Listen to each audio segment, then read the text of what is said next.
అందరికీ నమస్కారం.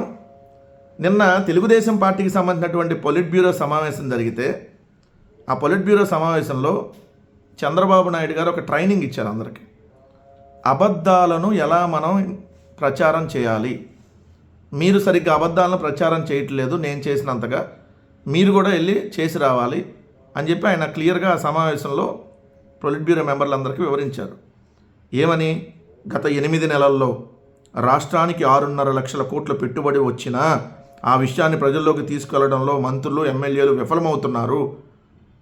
6.5 లక్షల కోట్ల పెట్టుబడి వచ్చిందా? ఏది కరకట్టలో ఉన్న ఈ కొంప వెనకాల లైన్గా షిప్పుల్లో వచ్చి ఒక్కొక్కరు ఉన్నారా, అక్కడో 10,000 కోట్లు అక్కడో 10,000 కోట్ల లైన్కి పెట్టుకొని మళ్ళీ దీన్నంట వాళ్ళు విస్తృతంగా ఎమ్మెల్యేలు మంత్రులు చెప్పట్లేదంట. ఏదైనా వస్తేనే కదా నాన్న చెప్పడానికయ్యా, ఏం రాకుండా వాళ్ళని ఏం చెబుతారు?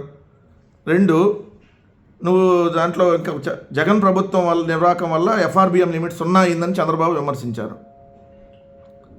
FRBM లిమిట్ 0 అయిందా? రేపు మంగళవారం కూడా మళ్ళీ అప్పులకి వెళ్తున్నావు కదా చంద్రబాబు నాయుడు గారు, 6,000 కోట్లకి. మొత్తం రిజర్వ్ బ్యాంక్ ద్వారా 70,000 కోట్లు FRBM లిమిట్ దాటి మరీ అప్పులు తెచ్చావు ఈ సంవత్సరం. నువ్వు వచ్చిన 8 నెలల్లో కేవలం రిజర్వ్ బ్యాంక్ ద్వారా 80,000 కోట్లు. అయినా FRBM లిమిట్ జగన్ 0 చేశాడంట, అది వెళ్ళి ప్రచారం చేయాలంట.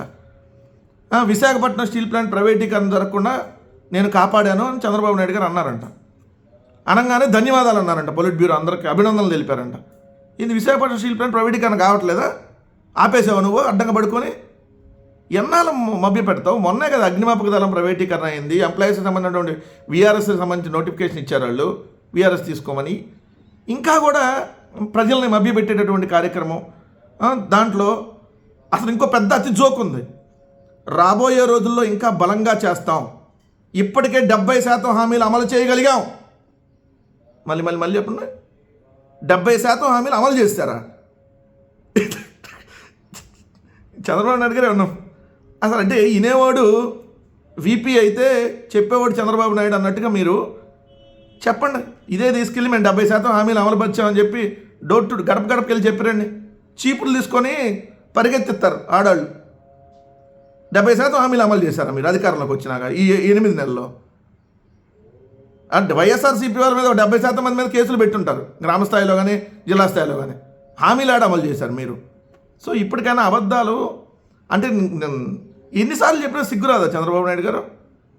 రేపు 4/20/2025 4/20/2025 75 ఏళ్ళు వస్తున్నాయి. ఇంకా అబద్ధాలే అంటే మీ జీవితం మొత్తం అబద్ధాలేనా? 70% హామీలు అమలు చేశారా? ఏం మనిషి అయ్యా చంద్రబాబు నాయుడు గారు? తీసుకెళ్ళి ఇయ్యే చెప్పండి, ప్రజల్లోకి ఇయ్యే తీసుకొని వెళ్ళి 70% అమలు చేసాం, FRBM లిమిట్ 0 చేశారు. మీ బతుకులంతా ఇంతే.